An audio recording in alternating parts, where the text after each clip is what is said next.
Chers téléspectateurs du micro du Pasteur Bobo, partout où vous êtes à travers le monde, nous vous disons bonjour ou bonsoir, ça dépend de l'heure à laquelle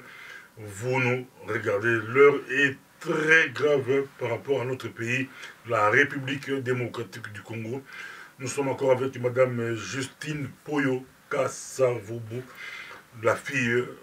du premier président de la République démocratique du Congo, opposante, présidente du parti MDD. Elle est avec nous. On va essayer de développer avec elle par rapport à notre pays. Elle a écrit aussi beaucoup de livres, toujours concernant notre cher beau pays. Bonjour Madame, je suppose que ça vous. Bonjour Pasteur Bobo. Comment vous vous portez? Vous venez de le dire, le pays va très très mal, hein? Le pays est même à feu. Et donc nous sommes encore plus préoccupés qu'auparavant. Et donc vous voyez que nous sommes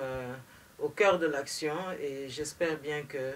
nous sommes là maintenant vers la voie d'une sortie de cette grave crise, de manière à ce que le peuple congolais puisse retrouver absolument tous ses droits et au premier rang desquels de vivre en paix. Dans quelques heures ou dans quelques jours, on dit 72e Assemblée générale des Nations Unies. Tout le monde, tous convergent vers là-bas. Votre réaction par rapport à cela, après toutes ces sanctions qu'on a proposées par rapport au régime Kabila, on voit enfin, c'est l'Assemblée générale. Et peut-être Kabila est annoncé, Kabila pourrait être à l'ONU, prendre parole. Je vous laisse la parole, Madame Sipokasa. Mais vous savez, cette Assemblée générale des Nations Unies sera un très grand test pour l'ensemble du peuple congolais parce que, en toute logique, l'Assemblée générale devrait boycotter le bandit. Parce qu'aujourd'hui, Kabila n'a plus aucune légitimité, il n'a plus aucune légalité, il n'a plus aucun droit pour représenter le peuple congolais. Donc il va aller à l'Assemblée générale des Nations Unies pour débiter encore quel mensonge. Puisque tout ce qui lui avait été accordé comme sursis, il a totalement galvaudé toutes ses opportunités. Et donc aujourd'hui, nous nous insurgeons sur l'éventualité qu'il pourrait se trouver à l'Assemblée générale des Nations Unies parce qu'il n'a plus le droit d'y être. Et donc, je rappelle également qu'il y a quelques mois, à l'Union africaine, à Addis Abeba, l'ensemble des chefs d'État qui s'y trouvaient avaient refusé d'accorder à Kanambé le droit de siéger parmi eux parce que, précisait-il, eh bien, que son mandat a été terminé depuis le 19 décembre 2016. Donc je ne vois pas pourquoi Kabila devrait aller aujourd'hui à l'Assemblée générale des Nations Unies. Il n'a rien à y faire. Hein. Les obligations qui étaient les siennes au regard de notre Constitution, il ne les a pas respectées. Alors qu'est-ce qu'il va aller faire respecter aux Nations Unies? Et par ailleurs, ceux qui seraient tentés de le recevoir ou de l'honorer là-bas, eh bien, ils auront manifesté par ces gestes qu'ils sont les ennemis du peuple congolais et nous en tiendrons compte. On vous croyait à New York parce que beaucoup d'opposants annoncent qu'ils seront à New York. On voit une grande mobilisation des Congolais, des États-Unis d'Amérique, une grande mobilisation relayée aussi par certains médias internationaux tous ces jours à New York. Maman, je suis pour que ça vous rembourse.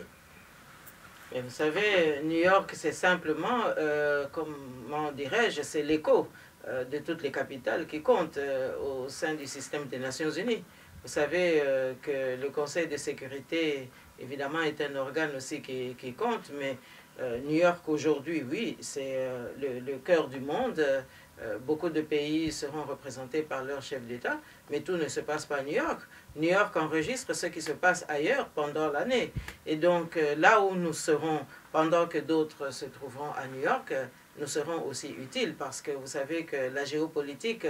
qui touche notre pays, c'est une géopolitique qui émane de toutes les grandes capitales. Et donc aujourd'hui, partout où il y a des opposants crédibles qui défendent la cause du peuple congolais dans les capitales qui comptent, et notamment les capitales des pays membres du Conseil de sécurité, eh bien, sont très utiles. Et donc, nous sommes aux avant-postes hein, pour continuer le combat. Dans leur agenda, la France devrait défendre une position laquelle des élections, ou bien il faut qu'on puisse organiser les élections d'ici le 31 décembre 2017. C'est la position que la France, selon beaucoup de journaux, entre autres les potentiels, que la position que la France devrait défendre à l'ONU. Mais on dit aussi Kabila, Macron pourrait rencontrer ou recevoir Kabila le 18 octobre 2017. Madame, je sais pas pourquoi ça. Bah, écoutez, je ne sais pas si Kanambe se rend en France, si c'est pour demander l'asile politique à l'OPFRA, qui est l'organe en France qui s'occupe des immigrés et des demandeurs d'asile, bon, là, il sera dans son rôle, puisqu'aujourd'hui, ce n'est plus un chef d'État. C'est un hors-la-loi qui erre, qui ne veut pas quitter le pouvoir. Mais s'il se rend en France pour demander l'asile politique, moi, je n'aurais rien à y redire. Mais par contre, si il se rend en France pour être reçu en tant que chef d'État et pour doper le président Macron de certaines inepties propres à son système, alors là, évidemment, nous approuverons l'offensive de tous nos résistants qui ne manqueront pas de se manifester à Paris pour exprimer les aspirations du peuple congolais qui, évidemment, ne souhaite pas que Kabila Kanambe soit reconnu encore comme chef de l'État parce qu'il ne représente plus personne en République démocratique du Congo. Et donc, voilà, s'il se rend en France maintenant et que le président Macron lui signifie qu'il doit quitter le pouvoir, eh bien, nous en serons fort aises. Vous prenez les pouvoirs à Kinshasa, madame, je suppose que ça vous, présidente de la République démocratique du Congo, là, vous acceptez Kabila comme réfugié en France. Mais écoutez, de toute manière, je ne sais pas s'il a encore le choix entre la CPI et demandeur d'asile. De toute manière, vous savez, c'est une légitimité des institutions européennes de décider s'ils accordent l'asile politique à tel ou tel. Mais je sais aussi que lorsqu'on est demandeur d'asile, on vous pose toute une série de questions. On vérifie votre identité et on regarde par rapport à ce que vous déclarez et par rapport à ce que vous présentez comme document s'il y a conformité. Et je ne sais pas s'il va dire qu'il est tanzanien ou s'il va décliner sa nationalité rwandaise que nous connaissons comme telle. Donc il n'est pas au bout de ses peines. De toute manière, je pense que tout ce qu'il lui reste à faire, c'est de laisser le peuple congolais vivre dans la paix et de s'en aller, parce que je ne vois vraiment pas d'où vient cet entêtement. À moins que cet entêtement ne soit justifié par le fait que nous venons d'apprendre il y a quelques jours que Kabila n'est pas encore lâché par la Belgique. Donc ça, je préfère partager cette information avec l'ensemble de nos concitoyens, que Kabila n'est pas encore lâché. Et moi, je prête foi à cela. Extraordinaire, madame, je me rappelle, il y a une année, on était avec vous dans un plateau de télévision avec un groupe de personnes qu'on avait permis qu'ils puissent vous poser la question. C'était le fils de Louis Michel, Charles Michel, revenait des États-Unis d'Amérique à New York avec un discours. Probablement, Charles Michel va encore parler aux Nations Unies. Si on vous disait de lancer un message à Charles Michel, parce que les Belges vous suivent beaucoup, si vous voulez lui mettre en garde, ça sera quoi? Écoutez, moi, je n'ai pas de leçon à donner à Charles Michel, ce n'est pas mon frère, hein, c'est un Premier ministre que les Belges ont accepté. Je sais tout simplement qu'il est en train d'essayer de faire quelque chose pour son pays, mais moi, je retiens surtout que c'est son père qui est l'artisan de la politique qui nous accable aujourd'hui. C'est son père, M. Louis Michel, qui a soutenu Kabila Kanambe Mordicus. C'est quand même... Il va faire un discours aux Nations Unies. Il parlera du Congo, ça c'est sûr. Mais écoutez, s'ils parlent du Congo, j'espère qu'enfin ils vont quand même nous entendre. J'espère qu'enfin ils vont pouvoir rectifier le tir. J'espère qu'enfin il va pouvoir prendre des engagements fermes vis-à-vis du peuple congolais et engager la Belgique vers la voie du redressement de toutes ces erreurs qui ont été commises pendant toutes ces années. Et j'espère surtout que la position de la Belgique sera claire et de dire que Kabila doit quitter le pouvoir. Parce qu'il n'y a plus de compromis. Qu'on ne vienne pas nous parler encore d'un troisième dialogue, qu'on ne vienne pas nous dire qu'il y a des accords de la Saint-Sylvestre. Aujourd'hui, nous sommes au mois de septembre 2017 et dans 3 mois, nous serons à la fin de l'année. Et je ne sais pas très bien si tout ce monde politique se rend compte du drame que vit le peuple congolais. Moi, je ne sais pas s'il y a un seul homme politique en Belgique ou en France ou ailleurs qui peut accepter qu'on prenne ses enfants, qu'on commence à les charcuter comme on charcute la viande de bœuf aux abattoirs d'Anderlecht. Donc, je crois que toutes ces images ne les heurtent pas parce que ça semble venir de loin. Mais moi, je dis que l'interpellation que moi je peux adresser à l'ensemble des dirigeants occidentaux, c'est quand même qu'ils se rappellent, parce qu'ils vont maintenant aux Nations Unies, à l'Assemblée Générale de l'ONU, eh bien, tous ces responsables doivent se rappeler quand même que s'ils ont la liberté aujourd'hui, c'est grâce à la sueur et à la souffrance du peuple congolais. Parce que l'effort de guerre, ce sont les Congolais qui l'ont payé cher. Ce sont les Congolais qui ont fourni cet effort. Et donc, la Belgique est sortie sans dette extérieure après la Deuxième Guerre mondiale. J'aimerais quand même qu'on se rappelle que ce sont nos parents qui ont versé aussi leur sang pour qu'eux soient libres. Et donc, nous attendons quand même qu'on puisse un peu rééquilibrer et rétribuer au peuple congolais ce à quoi il a droit. Les dirigeants occidentaux, presque tous, mangent la nuit avec Kabila et pendant la journée, ils vont tous crier à l'ONU au respect des accords de la Saint-Sylvestre. Est-ce que les accords-là sont toujours d'actualité? Madame Justine Peu-Kossavou, on vous suit. Les accords-là, parce qu'il y a l'hypocrisie. Deux discours. La nuit, ils mangent ensemble, mais la journée, il faut respecter les accords, ces accords-là. Ben oui, ça c'est de la sorcellerie. Hein? C'est une définition très claire de la sorcellerie. C'est-à-dire que lorsque la nuit, on fait autre chose que ce qu'on accomplit pendant la journée. Donc ça montre très bien l'ambiguïté de tous ces dirigeants. Ça montre aussi bien le degré d'estime, entre guillemets, qu'ils vouent au peuple congolais. C'est-à-dire le mépris, en quelque sorte. Alors, moi, ce que je dirais tout simplement, c'est que tout le monde aujourd'hui doit se rendre compte qu'il n'y a plus de secret pour personne. Aujourd'hui, nous avons des moyens de communication qui traversent le monde et en quelques minutes, tout le monde peut être au courant de ce qui se passe. Et vous savez, tous les trafics et tous les dealers qui ont fait des affaires dans notre pays, eh bien, ce ne sont plus des secrets. Et donc, chacun sait finalement pourquoi les uns et les autres ont traité avec Kabila Kanambe. C'est parce qu'ils ont fait des affaires tout à fait lucratives. Et que donc, ils voudraient pérenniser ce système en manipulant, en parlant de dialogue, en corrompant hein, la classe politique, et puis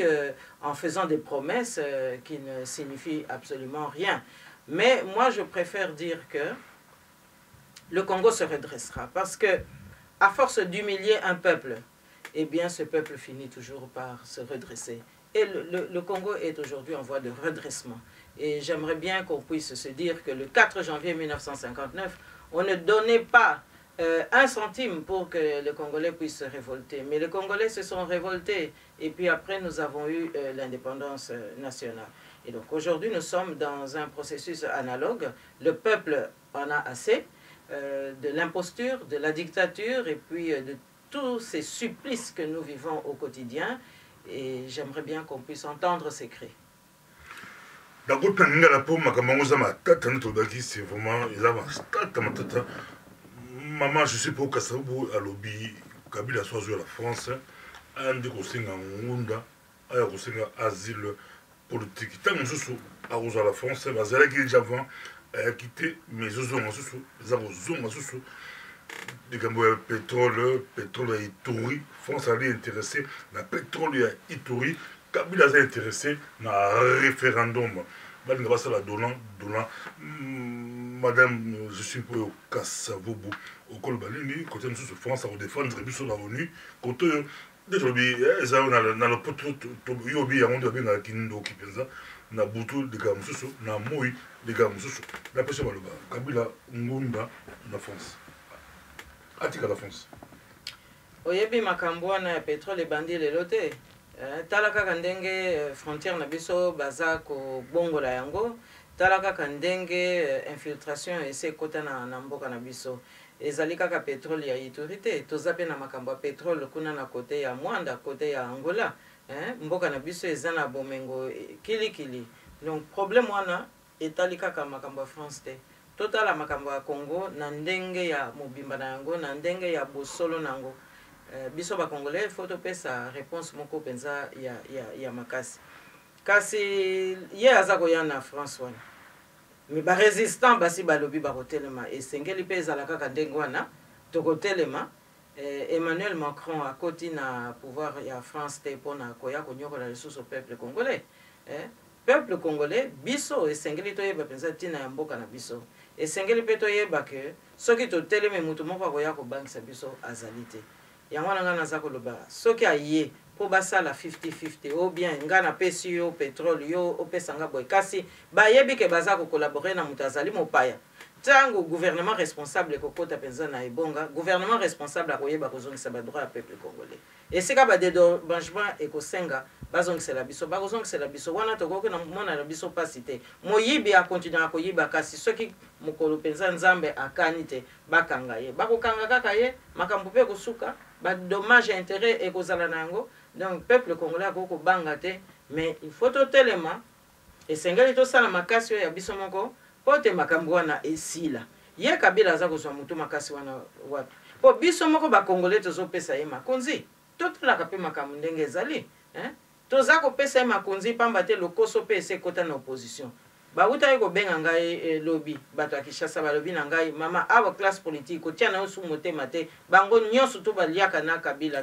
to bato na ba yebisinga exception ezali te. Alors ba yebisinga exception ezali te. Bosala kaka makasi bino bato boza kuna na diaspora po bino nde mutu boya kolonga na etumba oyo awa na Congo bokoko tia motema te po tozo mona bango baza kotambola awa ezala na butu ezala na moyi toza komona bango oyo aliaka esika boye oyo akendeke kokamata esika boye toyebi bango mama bosala kaka makasi kuna to timolende epai na bino. Et ça dit pas si penza pour ça que namela d'Africain ou namela nérophène pas si mutu pas si balbeta mon côté la classe politique au basa la Congo bango nyonso basadi comme la soupe et pas ya Kabila makambo yo ça pas si madame je peux Kassavobo to epana yo mais misuli yango bana baliaka misuli ba Rwandais bali kolia misuli ezo kene musika mais soupe bango bali komela la soupe eza passé eza mawa so ba Rwandais je précise eza ba Rwandais te ba Rwandais eza ba lobby moko pour ba Rwandais to za rappela bango to fandala bango baza baninga la biso to sona bango eza politique madame Sipo Kassavobo troisième dialogue bango tout esimba te ba soupe bazo mena esimba te bakomi kosakana wana ekomi mpenza kosakana na peuple congolais tokotika likambo te papa Pastor Bobo tokotika te moko te na kati na bango wana aza na légitimité ya kokende kotinda lisusu troisième dialogue ebanda boni nani apesaki bango légitimité basakanaki na mese Tshisekedi awo mese Etienne Tshisekedi basakanaki na ye bautilize ye bazwi onction na ye lupemba na ye pote balata yango peuple akanisaki non bato nde mutu bakobikisa ben peuple akomi komona ke bato oyo kaka bautilizaki lupemba ya papa Etienne Tshisekedi wa Mulumba mais bango nde penza bandoki ya minene bango nde penza ba apprenti sorcier ya minene le Kambara ya passé au la passe penza besoin d'aller partout d'autres classes politiques Montoma Mbongi besoin ba vidéo de temps en temps na bino besoin ba vidéo ya madame Sipo Kassavobo ezebele bozonga zonga pe bomon ba titre ezebele alobela makambo ebele surtout likambo ya deuxième dialogue ya betela ka film ba boya ka deuxième dialogue bakela mutu makasi bakenda dialogue lelo bango wana mininga la miso pilipili na miso bazolela mais bazoyoka te balingi so troisième dialogue ezomonanaki bakodrible bango. Madame Sipoka Sabou, nazongeli so question na okala yo boyaka deuxième dialogue opesaka plus la solution bongo troisième dialogue yo boyi yango à la place olingi nini bango bazolinga yango mpo bazwa baposte yebani bazwa primature bazwa baministère bazwa banini bazolinga yango mpo baluka mbongo ya baélection mais yo boyi yango à la place ozopropose nini. Mais papa pasteur Bobo tolobaki Kabila esengeli akende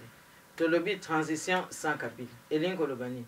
elingi koloba ke biso peuple congolais tolobaki te ke toboyi masolo tolobi ke tokoki kosolola te na baoyo baza kosimba kaka Kabila kanambe tolobi ke mwana oyo akende biso opposition diaspora uti kotanga na ba émission na yo aoke diaspora za ko se organiser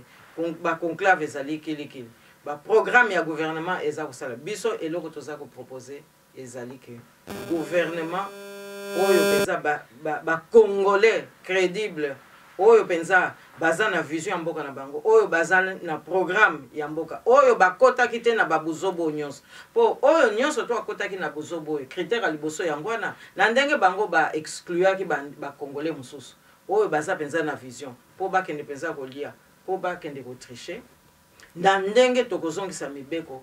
na ndenge pe tokozongisa ba critère objectif ba oyo penza baza kobundela mboka esengeli bavanda esika moko pote babimisa gouvernement mais nakoki pe koyebisa yo nako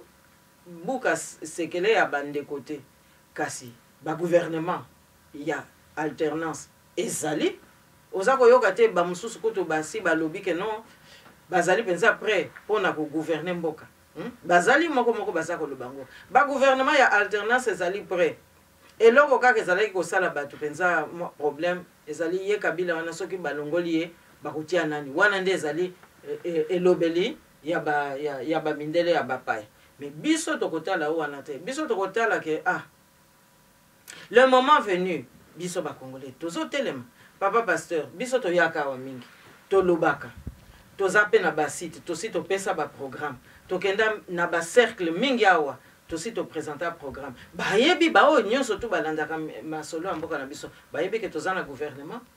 ya alternance ezali prêt bayebi ke tozali pe na ba préposé technocrate na biso bazali prêt bayebi yango awa to kolimbola liste te lokola ba msusu bakomi kosala ba cabinet à gauche et à droite awa pona ko embrouiller les sous peuple gouvernement ya alternance ezali prêt papa pasteur voilà président premier ministre ba ministre finance ba ministre ya ba défense tout baza déjà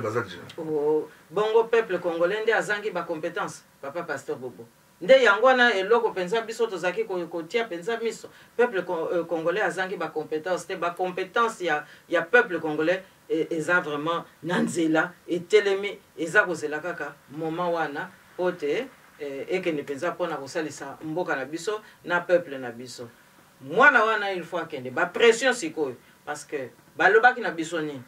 baza kosala ba sanction mais mutu aza kosala mutu makasi ndenge wana alingi lisusu kaka kende kaka kowaya atambola na bamboka nyonso elingi koloba ke aza ne penza kokipe ba sanction wana te mais toza pe na ba moyen de pression oyo tokoki kosala yango pe ezali kosala partie na ba solution oyo toza nango besoin pote mboka na biso tosikola yango na ba sanction wana nga na kopesa ba proposition wapi yango omoni soki tolandi pasteur Martin Luther King oyo azalaki penza kobundela ba droit civique ya ba américain pasteur Bobo soko koko yeba lisusu tata wana tango nzamba pesi ye onction pesa ya ko fédérer ba force nyonso to ya ba noir américain alobi non poto bunda atali alobi te ville morte tina mokote alobi to salaka ba manifestation amaloba tina mokote ayeko yekola penza mundele na ndenge moko ya makasi alobi te pona to pesa bango penza mateya ya solo esengeli penza tokende kosimba force de frappe na bango nerf de la guerre na bango esika mundele aza na intérêt nde esika wana ifo kotia elembo aye kotala loko alobi bazoloba biso tozali bato tina moko te mais soki toza na tina te mais ba transport en commun mais banani penza motu bakotaka mingi kuna ezali biso bato mwendo atali ke mais soki bato mwendo batiki sikoyo kozwa ba autobus wana mais mundela kozwa susu mbongo te ale alobi sikoyo tokosala grève wana mutu mwindu moko lisusu te akota na bautobus balobi toza pamba balobi toza banyama banyokolaka kaka biso ebe batikala na babus na bango. Papa Pasteur Bobo tango bakoti kaka na politique wana discipline ya ba noir américain nyonso to elandi maloba wana mundela moni kaka na mikolo misato mine tala mbongo bebo a perdre na likambo wana tango bamoni ke bato oyo baza na tina bakomi ko changer position yango nanga naza koloba boye na mboka na biso toza na problème moko ya makasi baza koboma biso na minduki baza kosala biso mabe pression eza kokende kilikili misiko biso soki tolandi mateya ya pasteur Martin Luther King tolobi ke mais tokosala ndenge nini po biso pe totia elembo esika mundele aza kozwa bomengo contre biso ngai na moni kaka ba proposition simple omoni bazoloba nini ke biso na diaspora biso nde mutu toza ko contribuer na économie ya mboka na biso soki ba 9 milliards soki ba 10 milliards na moya lelo nde yango penza ezali chiffre d'affaires o eza ko kotisa penza mbongo na mboka na biso na ba circuit financier yango ezani tokotana na mboka okotanga Soficom azali mbongo na biso ya diaspora ekotelaka kuni Western Union azali MoneyGram azali Money Trans azali mais soki totali bien mbongo oyo Kabila Kanambe aza kozwa pona kosomba minduki pona koboma biso pona kokorompre mingi eza kokotela na circuit ya Western Union ba passeport na biso pe bambongo eza kokotela kaka wana fratrie ya Kabila Kanambe baza kozwa mbongo eza kokota na circuit ya Western Union bon siko soki ba congolais nyonso tolobi ke article 64 totiki nanu ba monnaie trans totiki nanu ba monnaie transfert totiki nanu ba Soficom parce que tokoki pete ko nyokola bandeko na biso oyo baza na besoin ya mwa lisungi eza kouta na libanda donc tokotiki la bango possibilité wana mais tokoki pe ko beta fimbo moko na moko soki to lobby par exemple to banda na Western Union totiki kokotisa mbongo kuna totala na sanza moko na sanza mibale tango mbongo wana ekozanga okomona ndenge makambo eko changer po mbongo ya minduki eza okotana na circuit ya Western Union na MoneyGram te na Soficom te ezokota nde na Western Union soki biso bakongolais na diaspora tolobia totika nano Western Union tobandaka kotinda mbongo na bacircuit mosusu omoni maka gagné wana eko faire bango réfléchir parce que minduki eloko oyo penza force de frappe rapport de force oyo Kabila Kanambe aza ko utiliser eza nde mbongo eza kokota na circuit wana donc biso pe l'air toza kotinda mbongo kaka na Western toza ko contribuer na plus-value wana ba intérêt wana bango baza kozwa yango pote bakende soma minduki mais siko soki tolobi totinda lisusu te bakozwa mbongo te okomona makambo ko changer ba pression modèle wana nde ozomona koyeba kobeta fimbo esika mundela aza kolia na mboka na yo alors que yo oza na boumbu kaka na place wana bali kolanda biso mokili mbato alika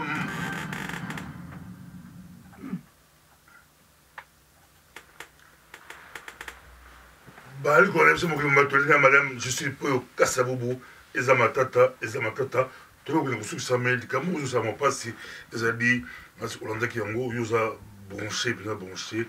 bamédecin na biso basali grève de médecin bagrève ekebele bagrève baenseignant bagrève ebele ebandi ya neyo beaucoup de mouvement bagrève mais grève yango tomoni sans service minimum nansi yo soki mpe moko ya bacadre ya udps ya kala oyo bosanga bagrève bosanga bamanifestation bosanga biloko ebele grève sans service minimum ya bamédecin c'est la bonne chose mais c'est ça moi la pression. Oyebi papa pasteur Bobo makambo koloba ezali mingi na niveau ya médecine na biso na uti ko bimsa article moko kalate et kotaki na page na biso ya Facebook oyo toza koloba me médecine na Congo ndenge corruption ese kota na kati ba médecin bazosala grève kasi tina moya lelo bayebisi nanu biso te bizaleli ya mabe ekoti na kati na bango ozomona biso tozolinga ke réforme ya médecine ndenge na programme na biso toza kote yango réforme ya médecine esengeli que ba hôpitaux de référence parce qu'au moins dans chaque province il faut hôpital de référence donc hôpital oya munene hôpital principal nde yango penza mutu ezala lokola moteur ya province mobimba mais ekoki kozala te kaka hôpital de référence etikalaka kaka na niveau moko penza ya sous développement po soki okoki kotala bahôpitaux na biso ya référence okomona ke eza penza na lokumu te ekóma nango nde bamouroir. Alors na mouroir wana bamédecin mosusu baza kosala mpe cope na bango. Et pourtant ministre wana aza opposant oli aza opposant poto mais bamédecin grève biologie batia ordre na niveau là-bas bamédecin. Mais oui, médecin na biso batosaka lisusu constitution na bango te oyo batangi te serment d'Hippocrate. Serment d'Hippocrate elobaka nini elobaka monganga esengeli asoigne nano muta maladi bongo makambo mosusu ekolanda na nsima. Mais epai na biso eza so ndenge wana te baminganga mingi bakóma na bango soki oza na mbongo te akosoigne yo te makambo nini tomoni na mukanda oyo biso topibliaki na mikolo eleki toza kopesa exemple ya munganga moko mutu nyonso to azokende maladi aza koloba ekomi kaka appendicite oyo te bokende kozwa nanu $200 soki bozwi $200 nde na kopasola bino makambo ekozala kaka bien asilisi village mobimba kaka appendicite oyo aya o appendicite pasi ya tolo appendicite bato oyo baza mpenza na instruction ya makasi te baza kondima monganga wana mais ti suka mwana moko aye na ye kokufa nasi nalobaki lisolo yango bato bakende kaka na bafacebook bakomona baarticle wana mais esika mosusu tozomona nini na Kinshasa kaka wana mwasi alingi azala na posa kobota oyo te il faut tosala césarienne mpo mwana aza position ya bien te oyo soki $1000 soki $2000 kende kozwa puisque césarienne wana eza mpenza opération ya monene bozwa nanu mbongo tokosala césarienne oyo mosusu akoya ta mosusu eza position ya mwana aza na siège eza kosenga mwa technique moko mpona kobimisa mwana sans césarienne ekomi o césarienne bamédecin mingi akolinga kaka pasola mwasi ata tina moko ya kopasola mwasi ezali te okomona mwasi soki azwi mwa vigilance nakende nano na hôpital mosusu ubien nakende nano na munganga mosusu akomona ke no oyo liboso alingaka tia ye césarienne eza nango yango te okomona mwasi aboti na ye normalement donc bamédecin na biso bakoti mpenza kindoki moko ya makasi bakoti mpe kikope moko ya makasi bakoti mpe commerce moko ya makasi na nzoto ya bato baza koboma mingi bamingi mpe baza na bango sous compétente parce que tala kaka bafaculté na biso ya médecine esika mingi baza kozanga baoutil esika mingi mpenza na bana na biso oyo bazwi badiplôme na bambula eleki basali kaka bathéorie moyen kodiseke cadavre eza te mpona kotala ndenge nini nzoto ya moto etambolaka donc babimi kaka na badiplôme ya médecine sans ke bazala na pratique bamédecin bango moko baprofesseur bazangi kokende bacongrès base recyclaka jamais yango wana ozomona ke réforme ya médecine eza kosenga kaka réforme ya institution universitaire te mais osenga réforme mpenza na ya université na ya politique ya soins de santé parce que omoni na Congo totangi awa bahôpitaux de référence mais bahôpitaux de référence wana ezali réparti na 520 zones de santé 500 zones wana de santé. Est-ce que penza médecine ya solo eza koteya mato eza kosalama na bahôpitaux wana eza kosalama te mpo lelo soki ozangi aspirine okebi mpe te okoki no kokufa paludisme ekomi penza makasi koleka bamosusu mpe fièvre bamaladi mosusu ezalaka ese elimwaka nango bavariole nyonso ese elimwaka nyonso eza kozonga mpona nini bacondition de vie eza malamu te donc eza kosenga na éducation ekota kaka wana na kati ezosenga mpe vision politique tolingi ndenge nini médecine na biso ezala dans 5 ans nyonso wana toza nango na mateya ya programme na biso eza kosenga kaka gouvernement ya alternance eya po te tokende liboso ozomona donc eloko tokosenga na bamédecin na biso baoyo baza encore na crédibilité mpe baoyo baza na compétence esengeli bateya bandeko na bango mosusu oyo azali malamu te aza koboma bato mais il faut kotraduire rien en justice po te bafamille oyo baza kokufela bandeko pamba boye bazwa mpe baréparation nayebi ke mbongo ezongisaka bomoi ya mutu te kasi au moins na geste wana mutu soki areconnaître responsabilité eza kopesaka mwa kimia na motema mais bipai na biso no na médecine ekomi mpe esika ya kokima ozomona esika mosusu mpe toza koloba politisation ya médecine ezali bahôpitaux mosusu kuta ekoma soki okekaka kuna ozali mutu ya opposition balobi akobima te po te bamédecin mosusu basi bamiteka mpo na régime en place po te soki opposant boye aye il faut baboma ye ndenge tozomona baprisonnier na biso mosusu baza wana na makala mais bamédecin mosusu mpenza basi bapesa serment o wana nde batosaka serment wana na dictateur na Kabila Kanambe que non opposant nyonso akoyawa akobima te tokoboma bango. Donc ba médecin mosusu pe bazali na bango pe ba assassin basala ka musala elongo na imposteur ozomona. Donc médecine ekomi penza esika moko pe ya kozala na ekenge makasi, mais wana etali pe kaka mboka na biso te, même awa biso na mboka bapaya esengeli biso nyonso tozala kaka na ekenge po makambo biso toza koluka libération mboka o biso toza koluka eza kosepelisa ba néocolonialiste te. Or ba néocolonialiste na mbongo baza koyiba na mbongo na biso na mboka na biso baza ko corrompre pe ba bilenge bandeko na bango mosusu pe baza kokwea na ba piège wana ya kondima corruption wana. Alors au moins na lobby kaka ta mosusu bomba retardement ke noko kufa. Et puis dernier élément na dossier wana tala kaka ndenge ba leader na biso mingi baza ko ya kokufa. Yo kanisi penza likambo na toko kotala ngote papa pasteur Bobo mingi baza kokufa obana pe kaka soka akufi bon débarras. C'était un bon débarras. Il n'était pas flexible. Donc, nyonso wana ezali mateya pote totala esika nini biso ba congolais toza kotia makolo. Po biso tozali penza bato ya tina. Tozali ekolo ya tina. Mboka na biso eza na richesse moko penza ya kitoko. Eza kosenga kaka toyeba kokabola yango toyeba pe kosalela yango. Ozomona papa pasteur Bobo. Nde esika wana nde baza kolinga penza konyokola biso koleka. Ton souci la diaspora, bah, tout ça, la diaspora, trop d'abus, madame, je peux voir ça, merci aux yeux, bah, médecins, la diaspora, vous avez des leaders d'opinion, vous avez toujours des leaders politiques, vous avez toujours des gens qui sont là, vous sont rappelés, au moins, tout ça, à côté du bal, il y a le temps, à cause à escroquer, bah, donc, si monsieur Bazo, vous là, mais si vous avez ça tout dit, vous avez parce que tout ça, tout la diaspora, ma casse. Pour tous les appels à Congo, il y a ma casse. Ma pile est débile. Le message est bien, je suis bien rappelé, bazo benga, bazo loba, bazo lela, bon le baron va demain le poste qui belé, va demain les belés, bala bazo qui la situation là c'est un bon on s'est préparé. On peut être conseil le parent attend 2 minutes pour na kelasi il y a bana. Voilà cadeau tout possible. Maman Jipo, que ça vous, y est mon président, aya poto, mon amouké, à tangi bakilas nae, assisté bakilas nae, moi tout le temps vous avez tout bien présent. Oui, wana na kozwa kaka exemple na ba parents na biso. Na kopesa kaka. Moi c'est un bandon na dossier autour ça, au culture na conseil. Mais na conseil na koloba dossier ya éducation ko na ndenge ba parents esengeli balanda penza éducation bana bango nga na kopesa exemple oyo biso toyebaki na ba 1950 na ba 1950 avant que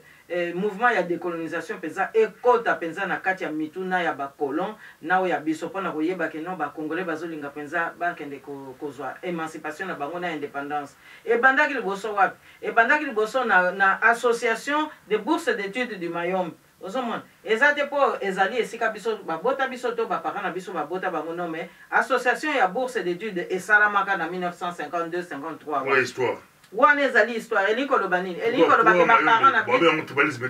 donc dossier tribalisme la poto ba bakomi sensible mikolo ba sensible à sentir la non bazali sensible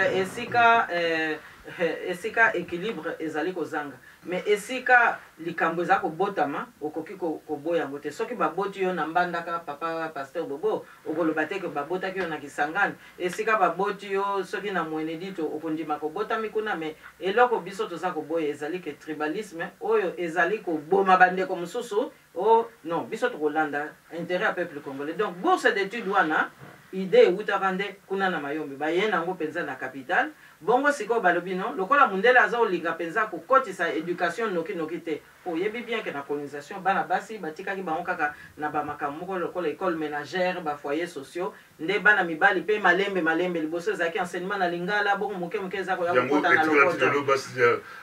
basi la mikate basi basi la mapapu mibali ne basi la politique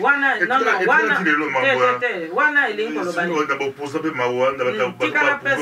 tika na pesa yo eyano wana elingi kolobani elingi kolobake batata na biso tango bawutaki penza na ba formation na bango ya séminaire balobi éducation eza kokende malembe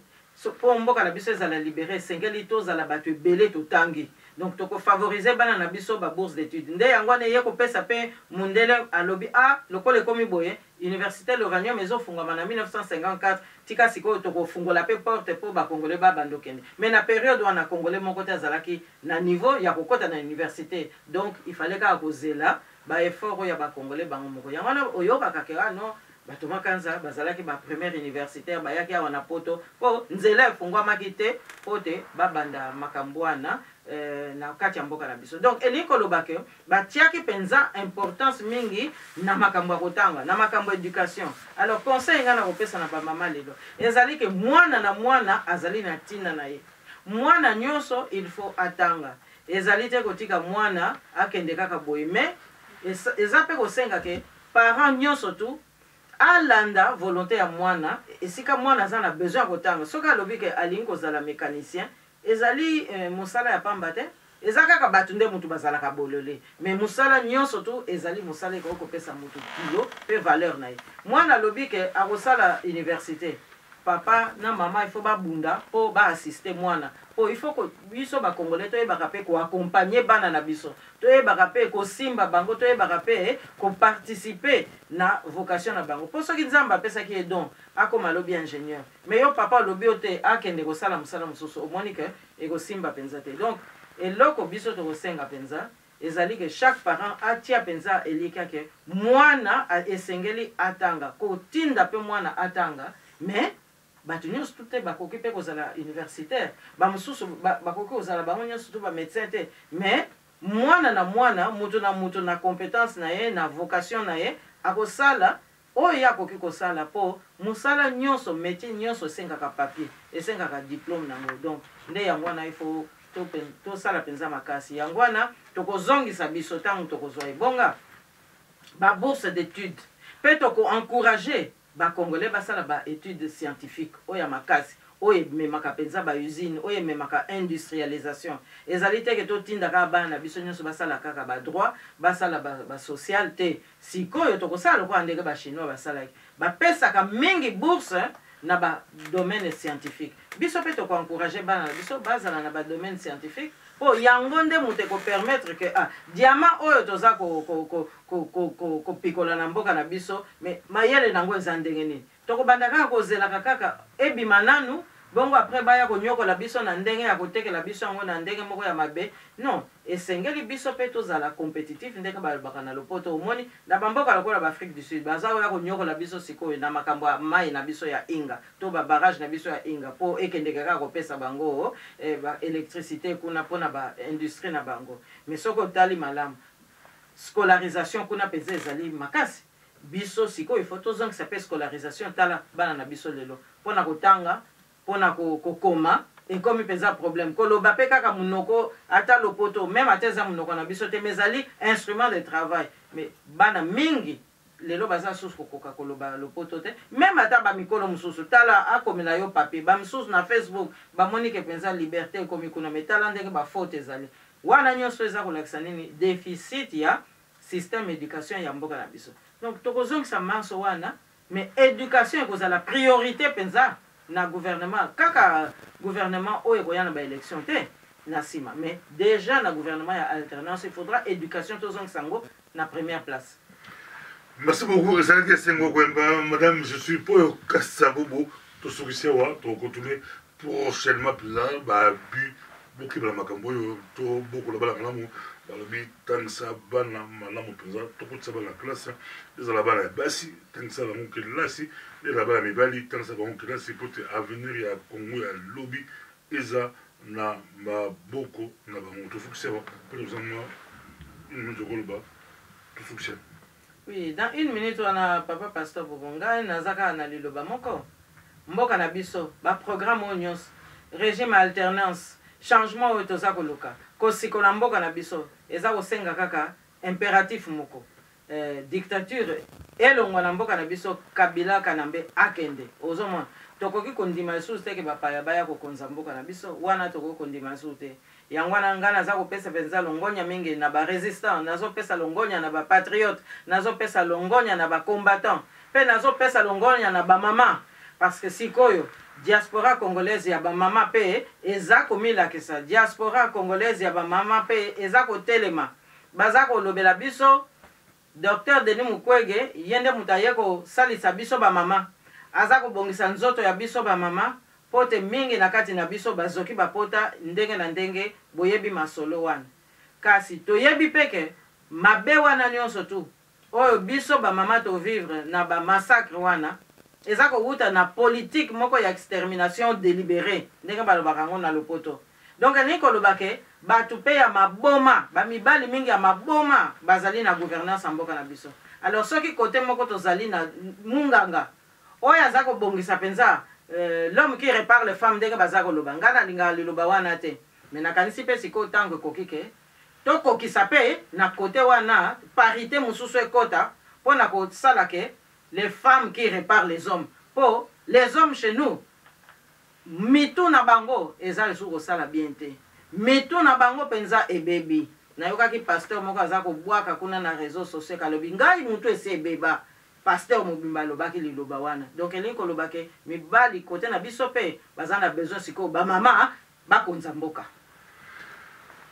na mérite afalaka nde tomonali prochainement merci nde tomonali prochainement merci